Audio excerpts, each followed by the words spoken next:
এসো মা লক্ষ্মী, এখানে বসো বৌমা। মা, বাড়িতে বৌমা এসে গেছে, আর কাজের মেয়ে রাখতে হবে না।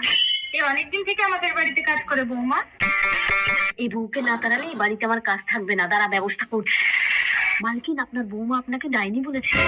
কি এত বড় সাহস আমাকে বলতে দেয়নি? বৌদিমণি, আপনার শাশুড়ি আপনাকে লক্ষ্মী ছাড়ি বলেছে। কি আমি লক্ষ্মী ছাড়ি? তোকে আমার দেখতে ইচ্ছে করে না রে লক্ষ্মী ছাড়ি। মুখ সামলে কথা বলুন মা, গায়ের উপরে ঠেলে উঠে আসতে মারবে নাকি? মনে হয় হাত দিয়ে আমি কি হাত নোংরা করবো? কি আমি নোংরা? তুই নোংরা, তোর 14 গোষ্ঠী নোংরা। আরে কি হলো কামিনী, নতুন বৌমার সঙ্গে ঝগড়া করছো কেন? বলো তো হাই না লক্ষ্মী ছাড়ি। বাবা, মাকে মুখ সামলে কথা বলতে বলো। এই তুই একটা পরের বাড়ির মেয়ের জন্য নিজের মাকে এত বড় কথা বললি? ওর এখানে কেউ নেই বলে কি তোমরা পেয়ে বসেছো নাকি? ঠিক আছে, তাহলে তুই তোর বউ নিয়ে এই বাড়িতে থাক, আমরা চলে হ্যাঁ চলো। মা। মালকিন চলে গেলে আমাকে তো আর এই বাড়িতে রাখবে না। মালকিন, মালকিন, বৌদিমণি আপনাকে ডাইনি বলেনি। বৌদিমণিকে তাড়ানোর জন্য আমি মিথ্যে কথা বলেছিলাম। শয়তান বেরিয়ে যা আমার ঘর থেকে।